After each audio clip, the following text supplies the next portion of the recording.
성경 말씀 보겠습니다. 사도행전 10장 1절로 4절입니다. 신약성경 사도행전 10장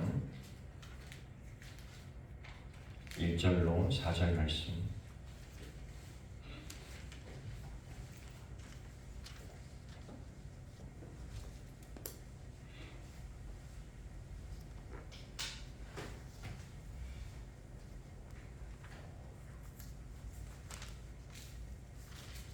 (1절부터 4절까지) 우리가 함께 봉독하도록 하겠습니다. 1절부터 4절까지 함께 읽습니다. 가이사랴에 고넬료라 하는 사람이 있으니 이달리아에 부데라 하는 군대의 백부장이라. 그가 경건하여 온 집안과 더불어 하나님을 경외하며 백성을 많이 구제하고 하나님께 항상 기도하더니 하루는 제 9시쯤 되어 환상 중에 하나님의 사자가 들어와 이르되 고넬료야 하니 고넬료가 주목하여 보고 두려워 이르되 주여 무슨 일이니이까. 천사가 이르되 내 기도와 구제가 하나님 앞에 상달되어 기억하신 바 되었으니. 아멘. 기도하겠습니다. 하나님, 은혜를 감사합니다. 오늘도 우리가 하나님을 믿는 사람으로 우리의 믿음과 고백과 또 그 믿음의 터 위에 우리가 우리의 가정을 기도함으로 이끌어갈 수 있도록 은혜 베푸심을 감사합니다. 하나님의 은혜로 지금까지 우리가 살아왔음을 고백하오니 하나님, 이제부터 우리의 기도와 우리의 믿음이 또 하나님 앞에 상달되어서 우리의 가정이 가정다운 가정 되게 도와주시고 사람들로 하여금 칭찬받는 가정이 되게 하시고 또 부러움의 대상이 되는 가정들이 될 수 있도록 인도하여 주옵소서. 부모에게는 감사를 나눌 수 있는 저희들 되게 하여 주시고 또 자녀를 위하여는 마음껏 축복하며 살아갈 수 있는 우리의 부모가 될 수 있도록 인도해 주옵소서. 시간 하나님, 우리의 가정을 지키기 위하여 기도하는 저희들 될 수 있도록 은혜를 베풀어 주옵소서. 부모를 위하여 기도하며 자녀를 위하여 기도하며 또 교회의 온 가정들을 위하여 함께 기도할 수 있는 귀한 은혜가 우리 가운데 있어질 수 있도록 인도하여 주옵소서. 그래서 날마다 무너져가는 세대 가운데서 하나님, 우리의 믿음의 가정들을 세우는데 우리를 사용하여 주옵소서. 하나님 앞에 귀하게 쓰임받는 우리 모두가 될 수 있도록 은혜를 베풀어 주옵시고 우리가 기도할 때마다 하나님 우리의 기도를 들어 응답하여 주시고 우리의 기도를 통하여 하나님의 귀한 백성들이 이 땅에서 승리의 삶을 살아갈 수 있도록 인도해 주옵소서. 함께 하시길 원하며 예수님의 이름으로 기도하옵나이다. 아멘. 오늘은 하나님의 기억하시는 가정이라는 제목으로 우리가 함께 은혜를 나누려고 합니다. 우리 함께 선포하면서 나아가겠습니다. 한 영혼을 주님께로 잘 되고 있습니다. 더 잘 될 것입니다. 기도하면 됩니다. 믿으면 됩니다. 예배하면 기적이 일어납니다. 아멘. 여러분, 나의 삶뿐 아니라 우리의 가정에 이러한 선포되어지는 은혜가 또 그대로 열매 맺어지는 은혜가 있어지기를 간절히 축복합니다. 오늘날 세대는 참 어렵습니다. 급격하게 변해가는 세대들 속에서 요즘엔 또 무슨 세대 그죠? 세대를 그렇게 잘 나누는지 누가 그렇게 세대를 자꾸 나누는 거지? 요즘은 또 우리 때 세대하고 또 세대마다 이렇게 다 이름을 붙여서 요즘은 MZ세대들 뭐 이렇게 이야기를 합니다. 그런데 그런 세대의 나눔 속에는 사실 엄밀하게 얘기하면 긍정적이거나 축복된 말보다는 사실은 부정적인 것이 많이 내포되어 있습니다. 그래서 요즘 아이들은 도통 말을 안 들어. 요즘 아이들은 뭘 몰라. 요즘 아이들은 어른 공경할지도 모르고 요즘 아이들은 뭐 자기밖에 모르고 이기적이고 뭐 이런 이야기들을 많이 하잖아요. 그런데 그런 평가를 받는 가정들 속에는 크리스찬 가정들도 포함되어 있다는 사실을 우리는 기억해야 돼요. 그래서 이게 함부로 이야기하거나 함부로 말할 게 아닌 게 우리의 자녀들도 똑같은 세대를 살고 있고 우리의 자녀들도 똑같은 사람들이라는 거예요.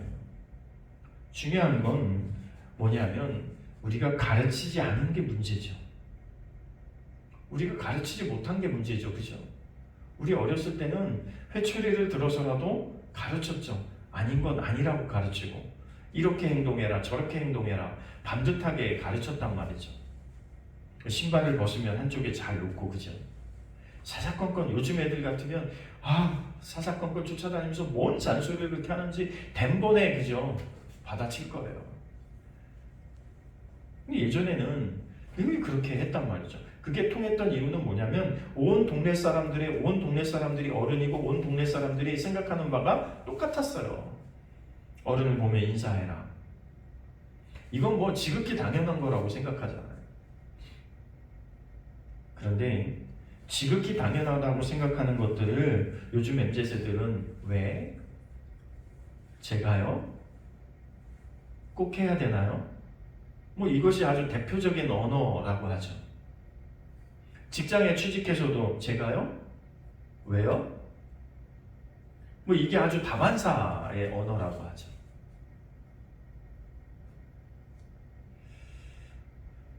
세대가 문제가 아니라 엄밀하게 말하면 가르치지 못한 거죠. 요즘은 어떻게 키우냐면 자녀들을 하고 싶은 대로 다 하게 오냐 그래 너 하나밖에 없는데 네 하고 싶은 대로 해. 내가 너 하나 못 먹게 살리겠냐. 그럼 그렇게 네 하고 싶은 대로 해. 그러니까 자제력도 없고 어른들에 대한 공경도 없고 어른들이 뭐라고 해도 어른이라고 생각하지 않아요. 자기가 뭔데? 여러분 우리도 자라면서 우리 부모 세대와 갈등이 있었죠. 우리 부모들은 나를 이해하지 못하는 것 같아. 내가 어른이 되면 저렇게 하지 말아야지. 그런데 어른이 돼서 생각해보니까 어른들이 그렇게 할 수밖에 없었던 이유가 점점 깨달아지죠. 그런데 세대는 더 많이 흘러가지고 나는 도저히 우리 부모가 했던 것처럼 할 수가 없죠. 그렇게 했다가는 뭐 집을 나가네, 가출하네, 엄마 아빠를 안 보내고 별의별 얘기가 다 나올 거니까. 이제는 더더군다나 장성한 아이들이 있으면 아무 말도 못하죠. 어차피 말을 듣질 않을 거니까.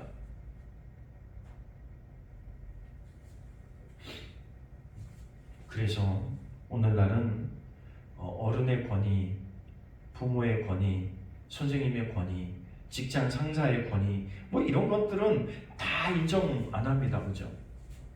당신과 나가 똑같은 사람인데 권위가 무너지니까 질서도 무너지고 이제는 누가 말을 해도 들으려고 하지 않는 세대가 돼버렸죠. 이제는 말을 해도 소용없어요. 늘 저렇게 어른들은 늘 저렇게 잔소리 하나 보다.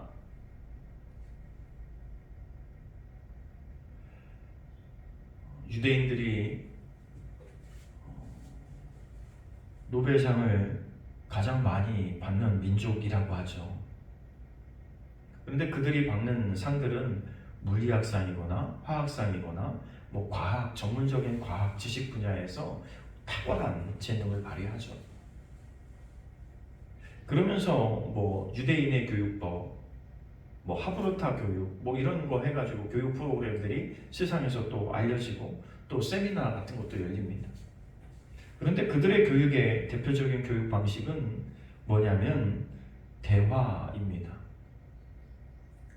그래서 내가 해답을 주는 게 아니고 너는 어떻게 생각하니? 라고 질문을 던져놓고 그것에 관해서 토론하는 거죠. 누가 옳고 그른 게 아니라 자기의 생각을 끊임없이 토론하면서 이야기하면서 그들 가운데 생각이 넓어지고 커지고 깊어지게 되는 거죠. 그래서 여러분 그들이 세상에 어디에 내놔도 뭐 연설이나 글로나 뭐 어떤 걸로 빠지는 법이 없어요. 왜냐하면 늘 그런 교육을 받아왔거든. 그것을 우리나라에서는 밥상머리 교육 그래서 나왔죠. 밥 먹을 때. 근데 요즘은 또 밥 먹을 때 이야기하면 밥 먹을 때는 밥만 먹읍시다.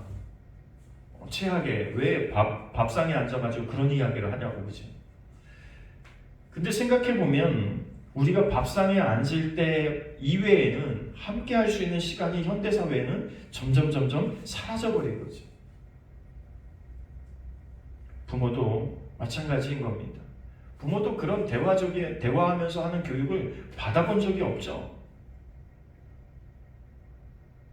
왜냐하면 우리 부모 세대에서 지시적이고 강압적이고 그냥 이거 아니면 안 되는 분명한 것들만 지시받고 살아왔던 사람들, 그렇게 자랐는데 우리가 또 우리 아이들을 대화로 가르친다, 이게 굉장히 어렵죠. 안 해봤는데 되겠냔 말이지. 우리가 자녀를 키우면서 느끼는 건데 그런 거잖아요.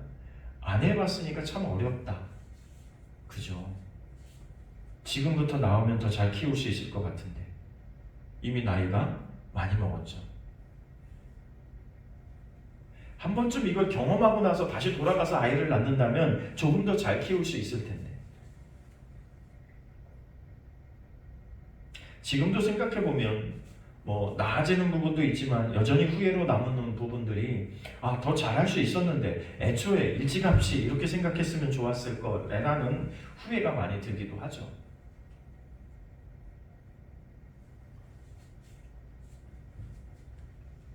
여러분, 세상이 변한다고 믿음의 기준이 변하지 않습니다.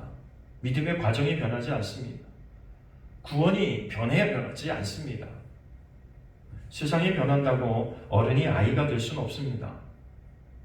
세상이 변한다고 아이가 어른 역할을 할 수도 없는 거죠.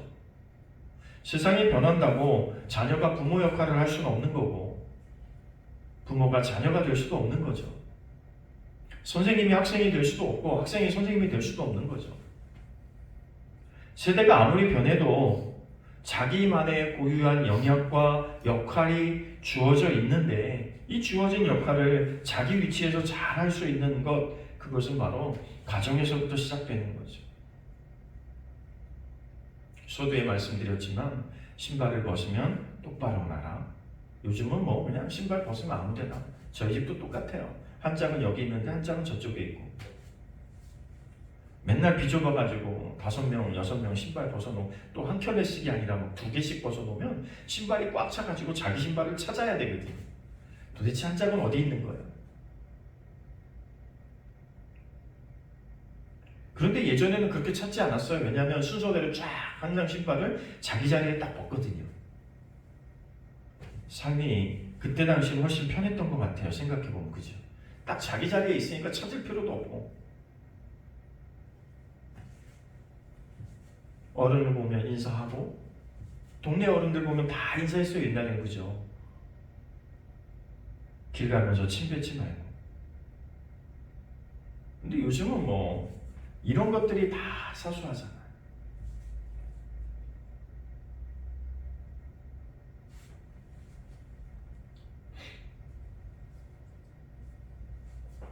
그런데 어른들은 이런 착각을 한다고 그래요. 다 알고 있겠지. 내가 알고 있으니까 우리 아이들도 알고 있겠지. 근데 아이들도 똑같아요. 자녀들도 내가 이런 거 우리 부모가 알고 있겠지. 이게 문제예요. 서로가 생각하기를 알고 있겠지. 그럼 말하지 않으면 알 수 없는 거거든요. 부모는 자녀들에게 가르치지 않으면 자녀들이 몰라요. 안 배웠는데 어떻게 알아요? 어느 날 갑자기 너 왜 그거 안 하냐고 야단치면 애들 속에서는 이렇게 말하는 거예요. 언제 그렇게 하라고 이야기한 적이나 있나? 나에게 언제 그렇게 해달라고 말한 적이나 있나? 부모도 마찬가지예요. 자녀들이 막 하소연을 하면 언제 네가 나에게 그렇게 대해달라고, 그렇게 말해달라고, 그걸 도와달라고 네가 말한 적이나 있니? 서로 대화도 없고 서로 말도 안 해놓고 서로 안 알아준다고 서로 속상해하는 가정들이 얼마나 많으냐 말이에요. 그리고 드라마에서만 나오는 게 아니에요. 그죠? 현실 사회에 다 똑같아요. 서로 말해주지 않고 서운해하는 거예요. 그래서 유대인의 교육은 대화예요. 그러니까 요즘 애들은 대화를 하면서 자라보질 않았기 때문에 듣는 법도 훈련이 안 돼 있죠. 말하는 법도 훈련이 안 돼 있어요. 그러니까 경청할 줄을 모르죠. 들어야 상대방의 마음을 이해할 수 있게 되는데 들으려고도 안 해요. 여러분, 우리가 서로의 이야기를 들어주는 게 굉장히 중요한 겁니다. 서로의 이야기를 들어줄 수 있는 게 굉장히 중요한 거예요. 이해가 안 가더라도 일단은 들어줘야 되는데 우리는 듣다가 이해가 안 가면 중간에 딱 끊어버려요. 그건 아니지. 부모가 얘기할 때도 엄마 그건 아니잖아. 이거는 경청과 대화에는 아주 훈련이 안 돼 있는 부분들인 거죠. 그래서 여러분 심리치료 중에 어떤 역할이 있어요? 서로 위치를 바꿔서 하는 그런 심리치료가 있어요. 그죠? 역할 바꾸기. 역할을 바꿔서 이야기하다가 서로 막 부둥켜 안고 우는 경우를 많이 봐요. 왜냐하면 이런 마음이었구나, 이런 심정이었구나를 그때서야 알게 됩니다. 여러분, 예전에는 어른들이 이야기하면 듣기 싫어도 들었죠. 우리나라 교육이 잘못된 게 아이들은 무슨 이야기를 해도 어른들은 들을 필요가 없다고 생각했어요. 근데 오늘날은 다릅니다. 아이들의 이야기도 충분히 들어줘야 되고 또 자녀들은 부모들의 이야기를 충분히 들어줄 준비가 돼 있어야 돼요. 그래야 그 가정이 아름다운 가정이 되는 건데, 그래야 세상 가운데 어떤 삶을 살아도 성공할 수 있는 확률이 훨씬 높아져요. 왜냐하면 가정에서 훈련되어졌기 때문에. 생각하는 훈련, 말하는 훈련. 여러분, 이게 세상에 나가서 다 사는 거 아니에요? 세상에 나가서 내가 세상 사람들 가운데 어떻게 말하느냐에 따라서 내가 위치가 달라지고 나의 인격이 달라지고 우리의 값어치가 부여되잖아요.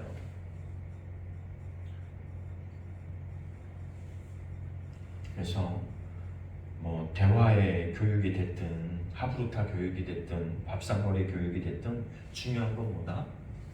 가정교육이 굉장히 중요하다. 가정에서 우리가 스스로를 위해서 기도하고 스스로를 위해서 서로를 축복하면서 말하면서 대화하면서 서로가 서로를 이해하면서 만들어가는 가정의 모습이 굉장히 중요하다는 걸 성경도 우리에게 가르쳐주고 있는 거죠. 유대인들이 어느 날 위대한 사람들이 된 게 아니고 그들이 IQ가 높아서 그렇게 된 게 아니에요. 여러분, IQ 평균은요 우리나라 사람들이 유대인들보다 훨씬 높습니다. 그래서 아이러니한 거죠. 머리 좋은 사람들은 세계 무슨 대회에 나가서 입상하고 하는 거 굉장히 뛰어납니다.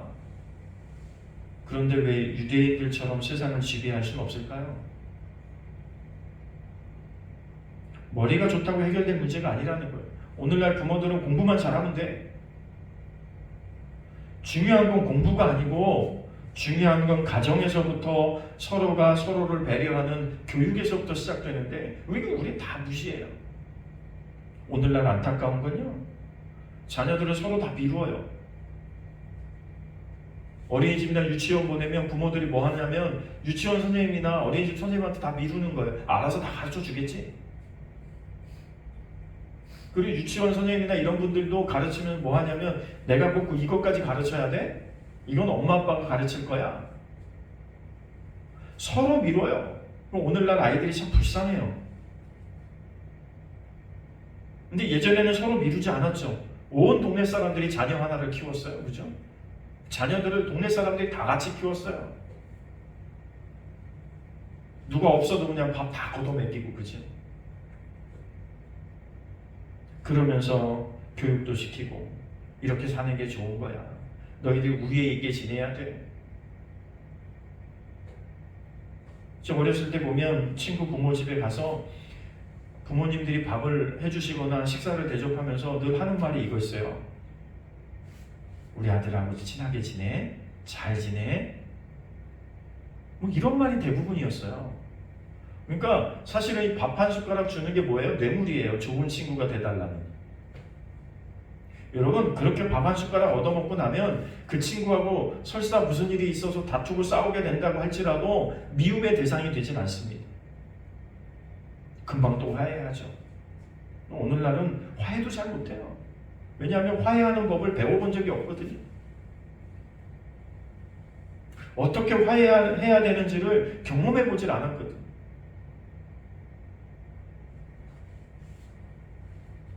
안타까운 현실과 안타까운 세대들 간의 갈등만 요즘은 매스컴에서, 매스컴들이 참 잘못하고 있는 것들이 잘못되는 걸 잘못된 것만 보도해요.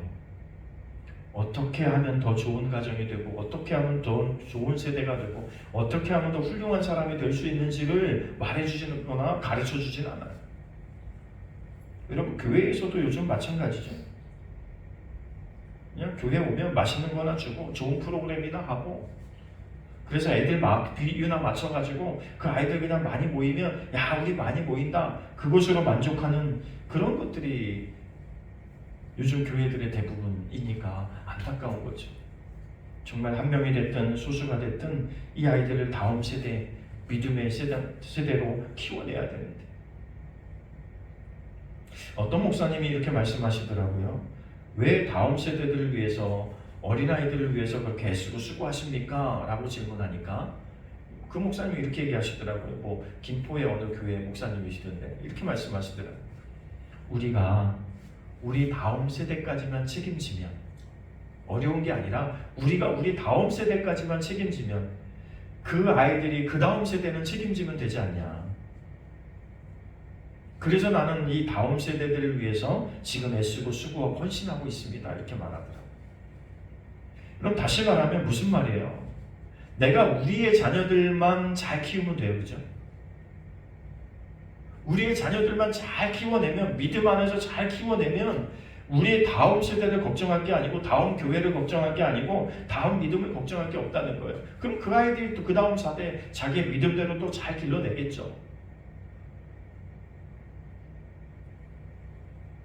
자녀들은 나를 믿음으로 기도하며 키워준 부모를 또 공경하게 되는 거고, 아 우리의 부모가 나를 이렇게 기도하면서 이런 마음으로 나를 길렀구나라고 깨닫게 될 때 또 서로 그런 마음이 되는 거잖아요. 여러분, 오늘 성경의 표본으로 나오고 있는 가정이 고넬료의 가정입니다. 이 가정은 고넬료의 믿음과 고넬료의 그 마음씀, 그리고 그 구제했던 그 마음, 그가 기도했던 그것 때문에 온 가족이 하나님 앞에 구원받는 역사를 우리에게 보여주고 있습니다. 고넬료가 왜 성경에 기록될 만큼 중요하냐면, 이는 이스라엘 백성도 아니고 유대인도 아니고 이방인이거든요. 전혀 예수님과는 상관없을 것 같고 유대교와는 상관없을 것 같은, 전혀 이스라엘 사람들하고는 상관없을 것 같은 이방인이었단 말이죠.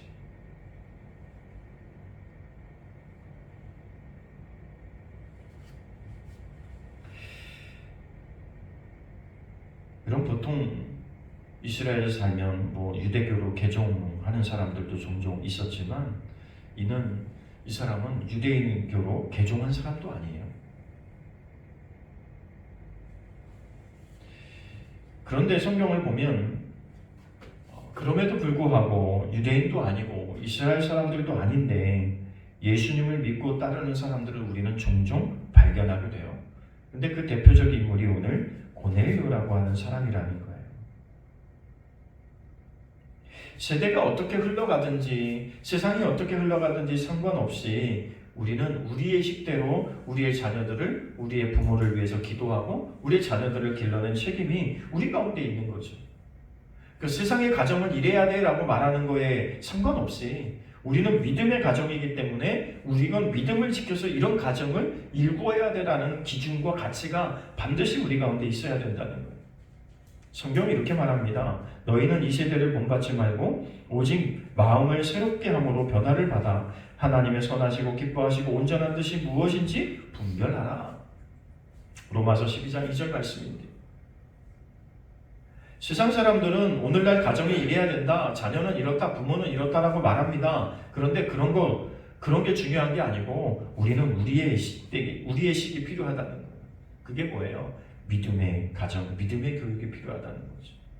누가 뭐라고 해도 믿음이 먼저잖아요. 누가 뭐라고 해도 하나님이 먼저예요. 누가 뭐라고 해도 기도하는 게 먼저고, 누가 뭐라고 해도 하나님이 먼저죠. 누가 뭐라고 해도 교회가 먼저 이겨야 되는 거죠. 세상에 어떤 가치를 들여대더라도 마찬가지예요. 이것은 변하지 말아야 되는데 사실은 오늘날 이게 변해요. 그래서 고3이 되면 교회 안 나와도 되는 것처럼, 다 이해가 되는 것처럼, 그죠?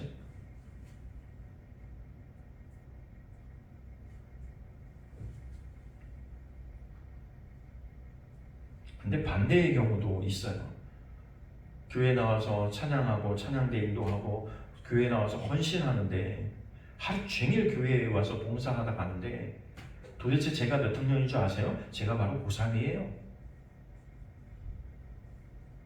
그냥 적당히 하고 가서 공부하라고 해도 말을 안 들어요. 쟤는 그냥 교회가 먼저, 내가 할 일 먼저, 교회에서 사는 게 더 좋고, 교회에서 봉사하는 게 더 좋고, 교회에서 예배 드리는 게 더 좋고. 여러분, 그런 아이들이 세상에서 망할 것처럼 세상을 이야기하죠. 야, 이 고3이 얼마나 중요할 텐데 하루 종일 시간을 낭비해? 세상의 가치관은 낭비죠. 그런데 여러분, 하나님께서 그런 자녀들을 내버려 두실 리가 없잖아요. 믿음으로 살려고 하고 하나님을 기쁘시게 하려고 하고 하나님을 위해서 열심히 살아내려고 하는 그 아이들을 하나님이 무시하거나 등한시할 리가 없잖아요. 오늘 보세요. 고넬료의 가정을 하나님께서 뭘 기억해요? 너의 기도와 네가 했던 구제를 하나님이 기억하신 바 되었다 라고 기록하고 있거든요. 하나님은 반드시 기억합니다. 우리의 자녀들이 희생한 것 같지만 희생이 아니에요. 하나님께서 반드시 받으실 거예요. 우리가 자녀를 위해서 희생해버린 것 같지만 아니에요. 하나님께서 반드시 갚으실 날이 온다는 거예요.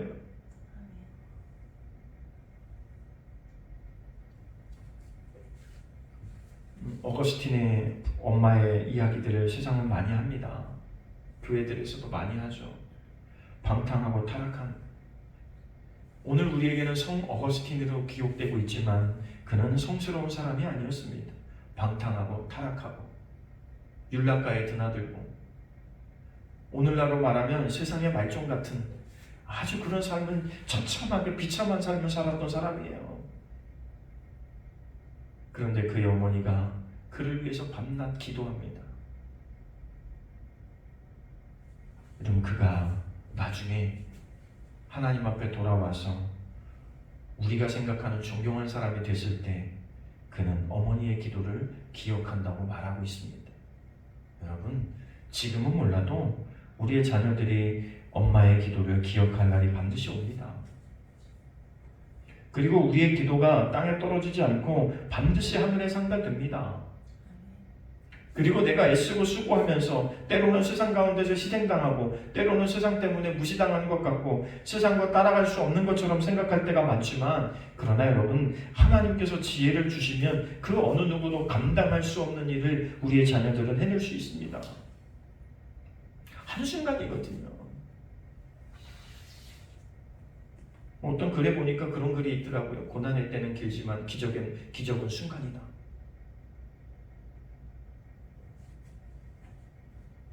여러분, 우리가 애쓰고 수고하고 희생하는 것 같지만, 그 시간이 너무 길어서 미안한 것 같지만, 그 시간이 너무 길어서 서로 안타까운 것 같지만, 그러나 우리 안에 기적이 일어나는 건 순간적으로 일어나 버립니다. 어느 날 기적이 일어날지 모르는 거죠. 그러니 여러분, 우리는 기도를 쉬어서는 안 되는 거예요. 자녀를 위한 기도를 쉬어서는 안 됩니다. 우리의 부모를 위한 기도를 쉬어서는 안 됩니다. 우리가 기도하는 것 가지고 사는 거예요. 서로가 서로를 위해서 기도해 주는 것 갖고 사는 거죠. 우리가 무엇이 있습니까? 세상에 사는 것 보면. 자녀들은 이렇게 말합니다. 내가 돈 많이 벌어서 좀 보강시켜 줄게. 그러나 여러분, 그 돈을 누가 많이 벌게 하겠습니까? 돈 많이 벌 때까지 그 부모가 살아있으리란 보장이 없어요. 그런데 우리는 그렇게 말하고 있죠. 내가 돈 많이 벌어서 호강시켜 줄게.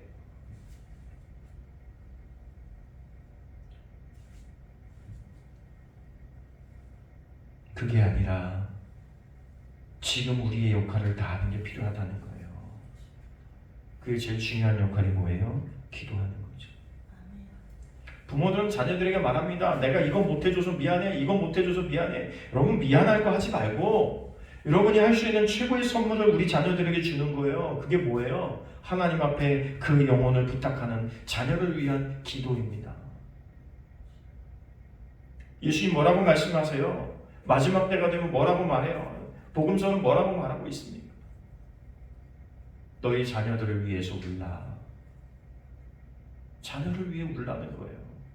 여러분 그 외침이 오늘날 우리에게 절절하게 다가오는 이유는 우리의 자녀들이 내가 믿음 안에 살기를 원하지만 믿음대로 살지 않는 그런 자녀들을 너무나 많이 보니까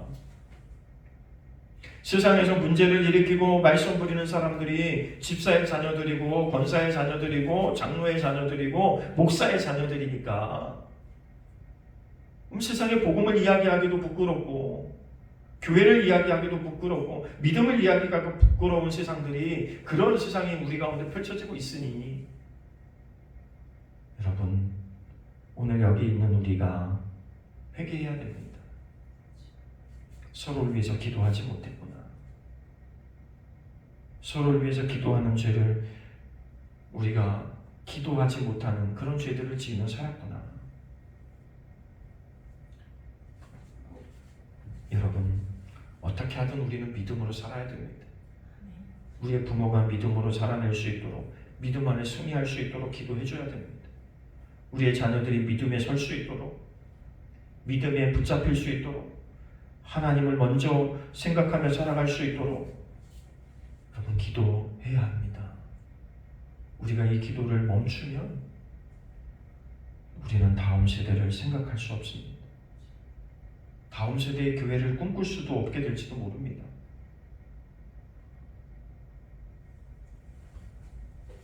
오늘 고넬료의 가정은 고넬료 한 사람이 하나님을 경외했을 뿐만 아니라 온 가족이 하나님을 경외하게 이끌었어요.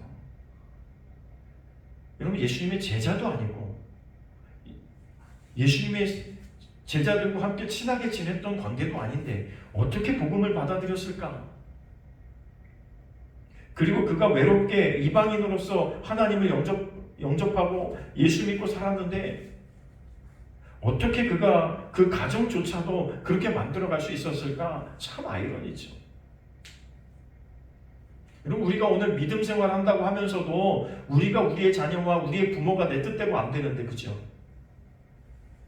어떻게 이 가정은 이방인이면서도 불구하고 자기 혼자 예수 믿었을 뿐만 아니라 온 가족이 예수 믿게 되는 일이 있었냔 말이에요. 이런 고넬료 한 사람이 기도한 게 아니에요. 고넬료 한 사람이 구제한 게 아니에요. 가정이 함께 기도하고 가정이 구제하는 삶을 살았다는 거예요. 여러분 오늘날은 나밖에 모르는 세상인데 내가 아닌 남을 위해서 돌아볼 수 있는 여유가 없는 세상인데 오늘 우리가 이렇게 살 수 있을까요? 고넬료가 진정으로 베풀었던 그 구제는 하나님의 마음을 움직였습니다. 그래서 베드로를 만나게 만들고 베드로를 통해서 그들을 위해서 축복 기도할 때 그들에게 성령의 역사가 임하고 이 가정에 온전한 구원이 이루어졌음을 선포되어지는 그러한 기사가 오늘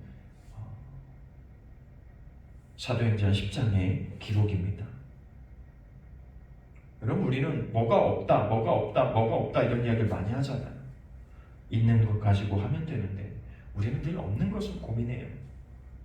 그럼 우리에게 있는 최고의 무기는 뭐예요? 우리에게 가지고 있는 가장 강력한 무기는 뭐예요? 기도 아닙니까?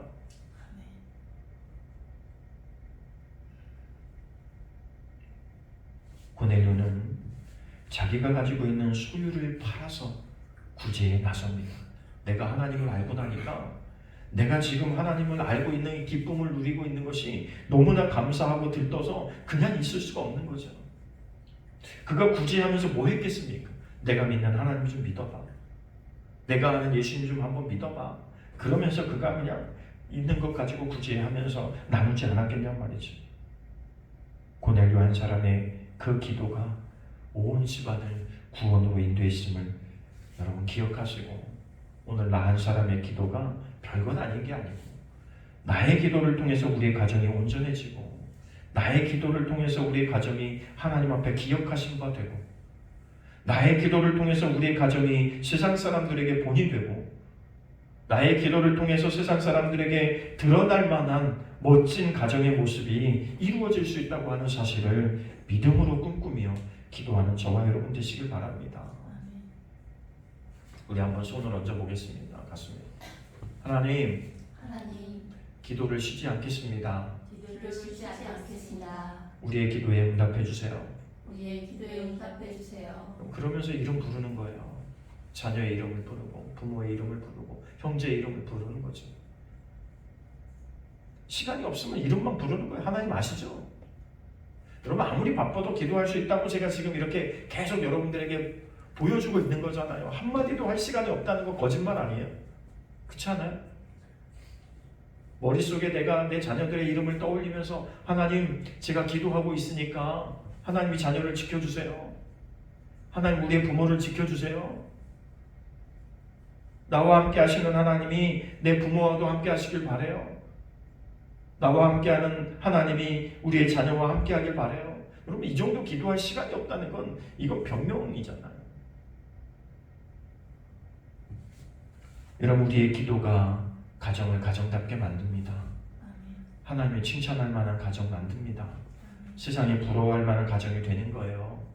그런 확신을 가지고 여러분의 가정을 위해서 부모를 위해서 자녀를 위해서 형제들을 위해서 함께 기도하는 저와 여러분 되시기를 간절히 축복합니다. 기도합니다. 하나님 은혜를 감사합니다. 우리에게 부모를 주셔서 감사합니다. 우리에게 자녀를 주셔서 감사합니다. 우리에게 형제들이 있음을 감사합니다. 오늘 하나님 우리가 믿음으로 고백하오니 하나님 우리의 기도를 들어 응답하여 주옵소서. 우리가 기도하겠습니다. 자녀를 위하여 부모를 위하여 우리가 먼저 기도하는 가정이 되겠습니다.